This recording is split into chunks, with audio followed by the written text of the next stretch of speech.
Yo, what up? It's your boy Big Smooth with that midnight release, Guardians of the Galaxy. I'm about to drop that review for y'all, you know what I'm saying? It's like 2 in the morning, but whatever, I'ma still bring it to y'all. You know what I mean? This movie was dope. It was a good movie. It had good music, you know what I'm saying? Everything that you was looking for in Guardians of the Galaxy 1, they doubled it, you know what I mean? The action, the comedy, you know what I mean? The space adventure. It was definitely a good movie, you know what I'm saying? And this movie focus on bonds between loved ones, family, you know what I'm saying? And it was like a point in the movie at the very beginning, we say act one, you know what I mean, was the bonding act between all the cast and characters. We had some new members of the Guardians join the crew. We had Yondu, we had Mantis, we had Nebula, you know what I'm saying, along with the other rest of the cast, Drax, you know what I'm saying, Gamora, Groot, Rocket, and Star-Lord, you know what I'm saying? And then we got to find out who Peter Quill's dad was and the story behind him, you know what I mean, which was dope. So, little confrontation at the beginning, you know what I mean, with the Ravengers and the Guardians of the Galaxy, and that everybody gets split up, you know what I mean? And we get to like a little buddy moment of the movie, because they drop it right from the door, you know what I mean? Like Peter Quill's pop, he comes in like within the first 10-15 minutes, like, yo, I'm Peter Quills, you my son, you know what I mean, Pete, I've been looking for you, blah blah blah, and they gonna drop that story, you know what I'm saying?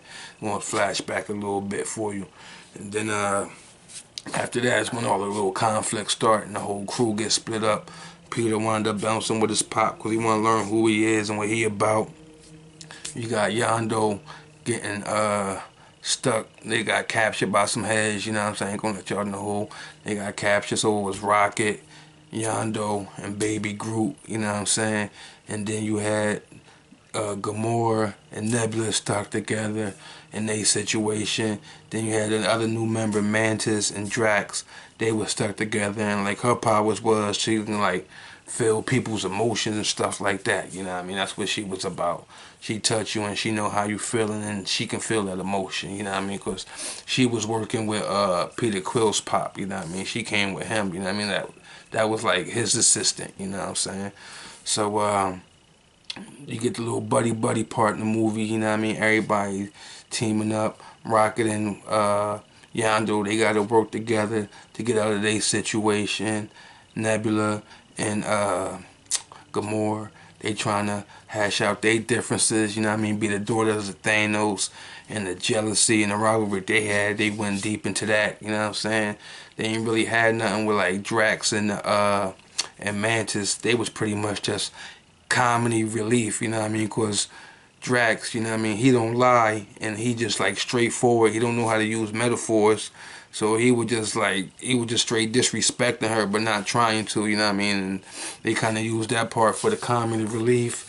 Then after everybody get all buddied up, you know what I'm saying, trying to iron out their differences and all the families together, you know what I'm saying? They go to this planet called Ego, the living planet. Yes, they brought out Ego, the living planet, you know what I'm saying? And he was the arch enemy of the joint. And they had the epic battle at the end where they had to go against him. But before that, for all the comic book heads, they did Yondu right. You know how like in the first movie how Yondu just had the little mohawk joint. They gave him the red joint from the comic book, his real joint, you know what I mean? Which was real dope, you know what I'm saying? And it was a good movie, man. They explained everything. Like you don't got no secrets about this movie. They ain't talk about no Infinity Stones, no Thanos. Like this ain't got nothing to do with as far as like the connected universe. Like this is its own Guardians of the Galaxy story. You know what I'm saying? This is its own individual story, and it was a good one. You know what I mean? It was. This story was about family and family coming together and family sticking together, you know what I mean? And that was a good concept to it, you know what I'm saying? And it was good. It had the comedy, it had the action, it had suspense, you know what I mean? It was some real heartful moments in the movie too, you know what I'm saying? It was definitely a good flick, you know what I mean? Baby Groot was hilarious. Rocket was hilarious. You know what I mean? Just the mixture and the blend. It was just a good movie. You know what I mean? It never was a dull moment. 2 hours and 15 minutes and the movie went through smooth. You didn't have the like 15-20 minute dry spell when they trying to tell a story. Nah, it wasn't like that.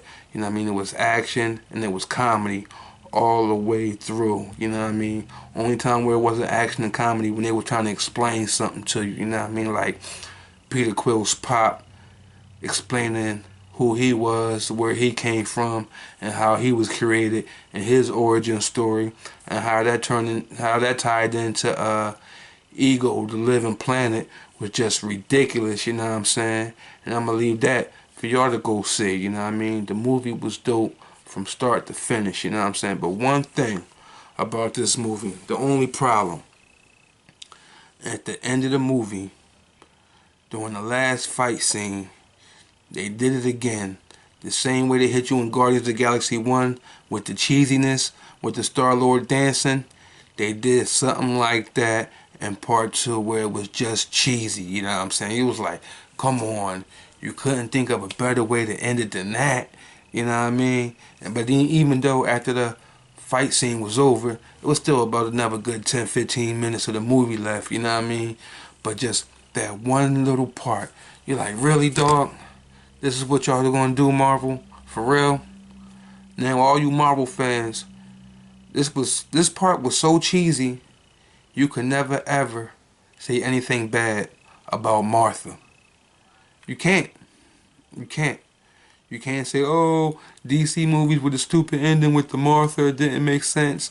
Yeah, I understand that, whatever, whatever. You know what I mean? But after that, and how they did that, into that fight scene, y'all can't say nothing. You know what I mean? But it was still a dope movie. You know what I mean? And I give it a 4 out of 5. You know what I'm saying? And that's my Guardians of the Galaxy hood review. It's your boy Big Smooth. Make sure you hit that like button. Subscribe to the channel for me. Hit the bell so you get the notification when I drop a video. You know what I'm saying? Oh, make sure y'all stay to the end credits. Because it was like 3 or 4 post credit scenes, you know what I'm saying? So make sure you stay to the end, stay till the lights come on, for real, you know what I'm saying? Yeah, I'm about to get up out of here, man. It's like 2:30 in the morning. It's your boy Big Smooth, yo, representing them nerds in the hood, baby. Till next time, salute y'all, peace.